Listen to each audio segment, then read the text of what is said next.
नमस्कार, आप देख रहे हैं 4 PM। मैं हूं आपके साथ सिमरन। आइए जानते हैं दिन भर की तमाम बड़ी खबरें फटाफट अंदाज में। आज 4 राज्यों के चुनाव नतीजों पर सबकी निगाहें टिकी रहीं। चुनावी नतीजों की बात करें तो छत्तीसगढ़ में कुल 90 सीटों में से भाजपा 56 सीटों पर जीत हासिल की है और कांग्रेस को सिर्फ 34 सीटों पर जीत मिली है। राजस्थान में भाजपा ने 115 सीटों पर जीत हासिल की है और कांग्रेस महज 69 सीटों पर जीत दर्ज कर पाई है। वहीं बात करें मध्य प्रदेश की तो भाजपा ने 166 सीटें हासिल की हैं। वहीं कांग्रेस 63 सीटों पर ही सिमट गई, लेकिन तेलंगाना में कांग्रेस ने भारी जीत दर्ज की है। कांग्रेस ने 64 सीटों के साथ पूर्ण बहुमत दर्ज किया है, लेकिन बीआरएस को सिर्फ 39 सीटें मिली हैं। फिलहाल ये अपडेट हम जब तक रिकॉर्ड कर रहे हैं तब तक का ही है। आपको बता दें कि मध्य प्रदेश की बुधनी सीट की तो यहां से मुख्यमंत्री शिवराज सिंह चौहान ने भारी जीत दर्ज की है, लेकिन वहीं मध्य प्रदेश के गृह मंत्री नरोत्तम मिश्रा दतिया से हार गए हैं क्योंकि मध्य प्रदेश नाक सवाल बना था। ऐसे में ये चुनावी नतीजे बहुत अहम है। फिलहाल कांग्रेस का कहना ईवीएम सेट हो गई है और मध्य प्रदेश के तो वीडियो भी वायरल है। मध्य प्रदेश, राजस्थान, छत्तीसगढ़ और तेलंगाना में मतगणना जारी है। अब तक के रुझानों में मध्य प्रदेश और राजस्थान में भाजपा ने बहुमत के आंकड़े को पार कर लिया है। छत्तीसगढ़ में भाजपा कांग्रेस के बीच कांटे की टक्कर है और तेलंगाना में कांग्रेस भारी बहुमत के साथ जीतती दिख रही है। बाकी अभी ये तय नहीं हो पाया है कि किस राज्य में कौन बनेगा मुख्यमंत्री। चुनावी परिणामों को देखकर गदगद हुए केंद्रीय मंत्री ज्योतिरादित्य सिंधिया। सिंधिया ने कांग्रेस के वरिष्ठ नेता दिग्विजय सिंह पर तंज कसते हुए उनकी हर बदुआ का स्वागत किया। कांग्रेस पर तंज कसते हुए सिंधिया ने कहा कि वो तो कल लड्डू खरीद रहे थे, बधाई के पोस्टर लग गए थे, लेकिन हम लोग चुपचाप काम कर रहे थे क्योंकि हमें पूरा विश्वास रहा कि जनता का आशीर्वाद भाजपा के साथ रहा है। चुनावी नतीजों के आने के बाद से एक बार फिर से सोशल मीडिया पर ट्रेंडिंग में आया पनौती शब्द। बता दें कि वर्ल्ड कप में टीम इंडिया के हारने के बाद ट्रेंड में आया था पनौती शब्द। राहुल गांधी ने प्रधानमंत्री मोदी को कहा था पनौती। अब सोशल मीडिया पर राहुल गांधी को पनौती कहकर लोग कर रहे हैं ट्रोल। मध्य प्रदेश, राजस्थान और छत्तीसगढ़ के विधानसभा चुनाव में कांग्रेस से करारी हार। रुझानों में बीजेपी जबरदस्त बढ़त को देखते हुए पाकिस्तान के पूर्व क्रिकेटर ने तंज कसा। पाकिस्तान के पूर्व क्रिकेटर दानिश कनेरिया ने सोशल मीडिया प्लेटफॉर्म एक्स पर एक ट्वीट किया है। दानिश कनेरिया ने पूछा है कि पनौती कौन। बता दें कि राहुल गांधी ने पीएम मोदी पर तंज कसा था, जिसको लेकर अब तंज कसा जा रहा है।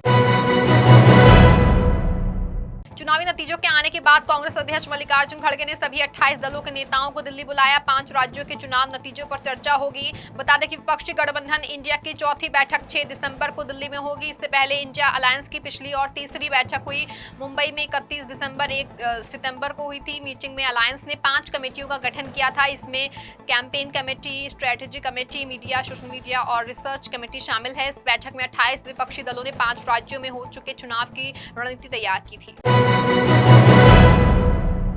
मध्य प्रदेश, राजस्थान, छत्तीसगढ़ में बीजेपी की बड़ी जीत दिख रही है। हालांकि कांग्रेस के लिए राहत की बात यह है कि वो तेलंगाना में पहली बार सरकार बनाने की तरफ आगे बढ़ रही है। 3 राज्यों में कांग्रेस के बुरे प्रदर्शन पर पूर्व कांग्रेसी नेता गुलाब नबी आजाद ने बड़ा बयान दिया है। उन्होंने कहा कि पहले अल्पसंख्यकों के मामले में कांग्रेस चैंपियन हुआ करती थी, लेकिन आज कांग्रेस के लिए अल्पसंख्यक एजेंडे में ही नहीं है, ये बदकिस्मती भी है। मैंने इस इलेक्शन में इसे महसूस किया है। मध्य प्रदेश विधानसभा चुनाव के नतीजों को लेकर बीजेपी कार्यकर्ताओं में जबरदस्त उत्साह देखा जा रहा है। बीजेपी कार्यकर्ता जगह जगह जश्न मना रहे हैं। वहीं कांग्रेस दफ्तर में मायूसी छाई हुई है। बीजेपी की महिला कार्यकर्ताओं भोपाल में गाना गुनगुनाती भी दिखाई दी। महिला कार्यकर्ता बॉलीवुड की मशहूर फिल्म हरे राम हरे कृष्ण का गाना फूलों का तारों का गुनगुनाती दिख रही है। कार्यकर्ताओं ने गाना सीएम शिवराज सिंह चौहान के लिए गाया। मध्य प्रदेश की 230 सदस्यीय विधानसभा के शुरुआती रुझानों में भाजपा को स्पष्ट बहुमत मिल रहा है। बुधनी विधानसभा सीट से मुख्यमंत्री शिवराज सिंह चौहान एक तरफा आगे चल रहे हैं। उन्हें लाडली बहनों का स्नेह और आशीर्वाद मिल रहा है। बुधनी में मिली जीत के बाद मुख्यमंत्री शिवराज ने प्रदेशवासियों को कहा धन्यवाद। 4 राज्यों में हुए विधानसभा चुनाव के परिणाम पर बिहार के नेताओं ने भी दी अपनी प्रतिक्रिया। बिहार के उप मुख्यमंत्री तेजस्वी यादव ने चुनाव परिणाम पर प्रतिक्रिया दी है। तेजस्वी यादव ने कहा कि ये कहना जल्दबाजी होगी कि कौन जीत रहा है, ये तो थोड़ी वक्त बाद ही तस्वीर साफ हो पाएगी। तेजस्वी यादव ने कहा कि हमें उम्मीद है कि कांग्रेस चुनाव जीतेगी। चुनावी नतीजों में आने के बाद एक्टिव हुए चिराग पासवान। लोक जनशक्ति पार्टी के राष्ट्रीय अध्यक्ष चिराग पासवान ने अपने एक्स हैंडल पर पोस्ट करते हुए लिखा कि एक अकेला सब पर भारी पड़ रहा है। उन्होंने इस पोस्ट में खुद की प्रधानमंत्री के साथ गले लगने वाली तस्वीर लगाई है। साथ ही उन्होंने खुशी जाहिर की और प्रधानमंत्री मोदी की तारीफ भी की। 4 राज्यों के चुनावी परिणाम के बाद एक बार फिर गरमाई देश की सियासत। लोकसभा चुनाव को लेकर भी चर्चा हुई जोर। हिंदुस्तानी आवाम मोर्चा के राष्ट्रीय अध्यक्ष जीतन राम मांझी ने कहा कि इस चुनाव परिणाम से साफ हो गया है कि हम लोग बिहार के लोकसभा चुनाव में 40 में से 40 सीटें जीतने वाले हैं। बता दें कि मांझी अक्सर अपने बयानबाजी वजह से चर्चा में बने रहते हैं। ऐसे में उनका ये बयान भी काफी ज्यादा अहम माना जा रहा है। इस चुनावी नतीजों के आने के बाद पलटा राजनीतिक का रुख। देश भर में प्रधानमंत्री मोदी की राजनेता कर रहे हैं तारीफ। 5 राज्यों के चुनावी नतीजों पर बिहार विधानसभा में नेता प्रतिपक्ष और भाजपा नेता विजय कुमार सिन्हा ने कहा कि पीएम मोदी का जलवा बरकरार है। ब्रजभूषण शरण सिंह ने गोंडा में बाबा रामदेव को लेकर दिया बड़ा बयान। गोंडा के पीएससी ग्राउंड में आयोजित दिव्यांगजनों को मोटराइड्स, ट्राईसाइकिल व उपकरण वितरण कार्यक्रम के दौरान कैसरगंज सांसद ब्रजभूषण शरण सिंह ने कहा कि मैं बाबा रामदेव के खिलाफ कोई अभियान नहीं चला रहा हूं। आम लोगों को नकली दूध और दूध उत्पाद से बचाने की जरूरत है, इसलिए घर में गाय पालने कर शुद्ध उत्पादों का प्रयोग करें। उपराष्ट्रपति जगदीप धनखड़ ने दिया बड़ा बयान। उपराष्ट्रपति ने कहा कि सेना निवृत्त न्यायाधीशों ने देश की मध्यस्थलता प्रणाली पर कब्जा जमा रखा है और अन्य योग्य लोगों को मौका नहीं मिलता है। उन्होंने ये कार्यक्रम में कहा कि अब हमें आत्मनिरीक्षण करने और आवश्यकता पड़ने पर कानून बनाने समेत आवश्यक बदलाव लाकर आगे बढ़ने की जरूरत है। मध्य प्रदेश के नतीजों पर समाजवादी पार्टी का बड़ा बयान सामने आया है। सपा नेता ने चुनाव में अखिलेश यादव के अपमान का मुद्दा उठाया। दरअसल सपा प्रवक्ता मनोज सिंह काका ने कहा कि कमलनाथ के अमर्यादित बयानों की वजह से कांग्रेस विधानसभा का चुनाव हार गई। उन्होंने कहा कि विधानसभा चुनाव के दौरान कमलनाथ का अहंकार सिर चढ़कर बोल रहा था। मनोज सिंह ने कहा कि उत्तर प्रदेश में अखिलेश यादव ने बीजेपी को नाकों से चने दबाए। चुनावी परिणामों के बाद कांग्रेस नेता आचार्य प्रमोद कृष्णम ने इन नतीजों के लिए सनातन धर्म पर की गई टिप्पणियों को कारण बताया है। आचार्य प्रमोद ने एक्स पर लिखा कि सनातन का श्राप ले डूबा। उन्होंने कहा कि सनातन धर्म का विरोध करने से पार्टी डूब गई है। इस देश में कभी भी जाति आधारित राजनीति को स्वीकार नहीं किया गया है। सनातन धर्म का विरोध करने का अभिशाप है। इससे पहले भी आचार्य प्रमोद कई बार सनातन धर्म पर कांग्रेस और इंडिया के घटक दलों की टिप्पणियों को लेकर चेतावनी देते रहे हैं।